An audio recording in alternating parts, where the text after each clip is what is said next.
Good afternoon everybody, and today I'm talking about a weekend cycling in Flanders with my friends Ian, Andy and Dave. We drove out to the Eurotunnel, got the train through to Calais and then drove straight through to Ghent, stopping on the way to get something to eat. Took about three and a half hours altogether, and it's a very straightforward journey.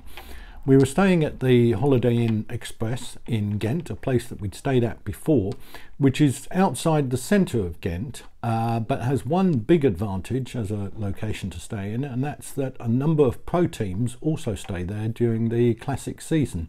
So previously we've seen AG2R, we've seen Lotto Jumbo, we've seen Movistar, we've seen a couple of women's cycling teams, we've seen Cofidis, and this year Movistar, Lotto Jumbo and Cofidis were all staying there, which means you get to mingle with the cyclists, you get to go up and down in the lift with them, and if you're lucky you might even eat in the restaurant with them.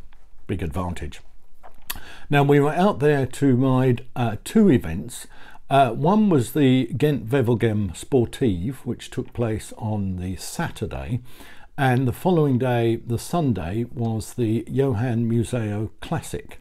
Now we drove out on the Friday, and the Friday was the date of the E3 Howelbecker Pro Race.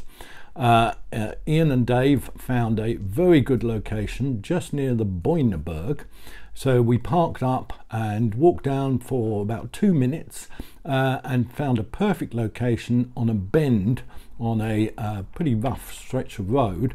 There were about 15 other people there, not many at all.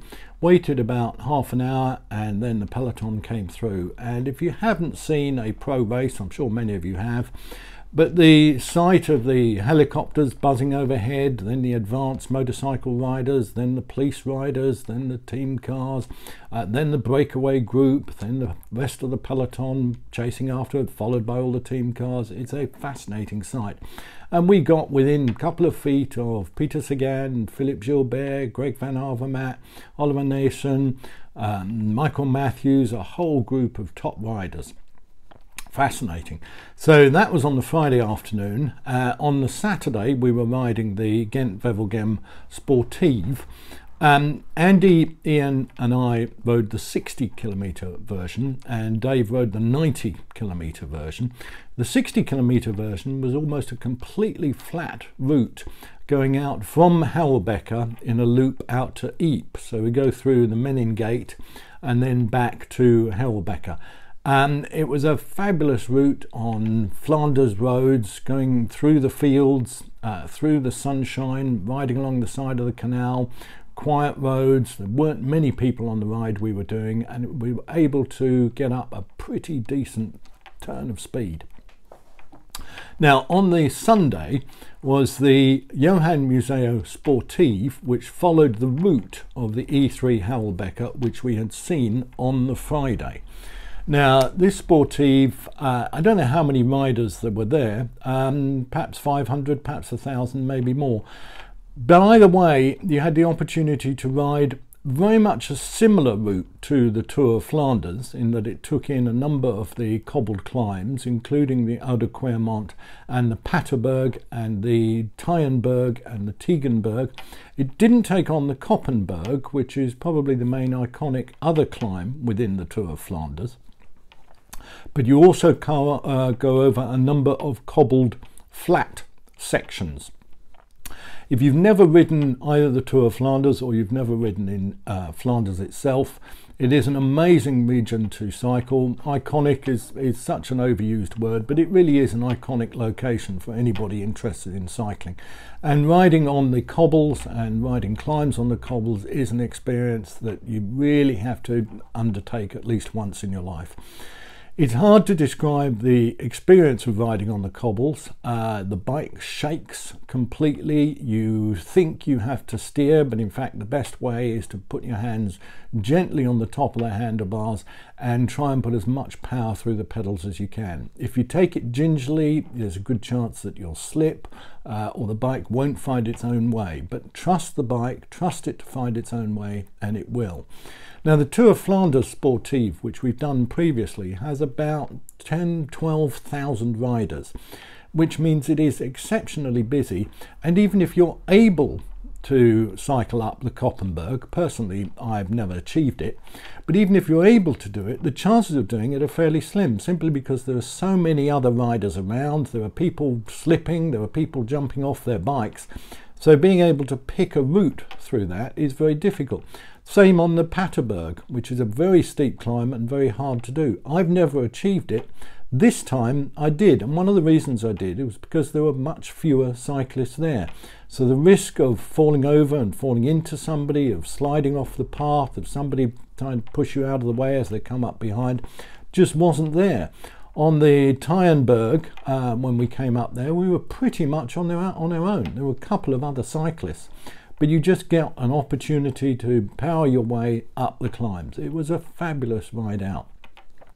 So on the Johan Museo Sportive, we did about 10 or 12 climbs, and the climbs in Flanders tend to be relatively short, 500, 750 meters, 1,000 meters, rarely more than 1,000 meters. Some of them are cobbled, but not all. And some of them, the overall average is about, let's say, 7–8%. There are sections on the Paterberg of about 20%, and there are sections on the Tyenberg of about 16–17%. But these are really very short sections. So although they are hard climbs to do, as I say, mainly because of the other riders that you encounter, for example, on the Tour of Flanders, they are doable with a bit of effort and a bit of practice. Now we got round the Johan Museo Classic in about 6 hours or so, at an average pace of about 15.5 miles an hour. Dave is stronger than us, and he got round a bit quicker. But compare that with Nicky Terpstra, who'd won the E3 Harelbeke race on the Friday and came round on an average of about 25 miles an hour, and you see the difference in pace. But the opportunity to ride the same routes as the pros, either the day before or in this case a couple of days afterwards, was amazing. So we finished the ride about 3 o'clock on the Sunday, had a little bite to eat, got changed, got back in the car and drove back to Calais, got on the Eurotunnel and got home about 7:30, 8 o'clock in the evening. If you've never ridden in Flanders, it is so easy to do. The roads are wonderful, the routes are incredible, the climbs are iconic, the cobbles are an experience not to be missed. Belgium itself is a beautiful countryside. There is very little to complain about, and the weather, well, if it rains, then it's Flanders weather. If it's windy or if it snows, then it's Flanders weather. So you get that experience as well. And if the sky is blue and the sun is shining, which it did for most of the time on Sunday, and indeed on Saturday, although Saturday was quite cold, it is a wonderful time out. I cannot recommend it high enough. We'll certainly be going back again next year. If you get the opportunity, take it.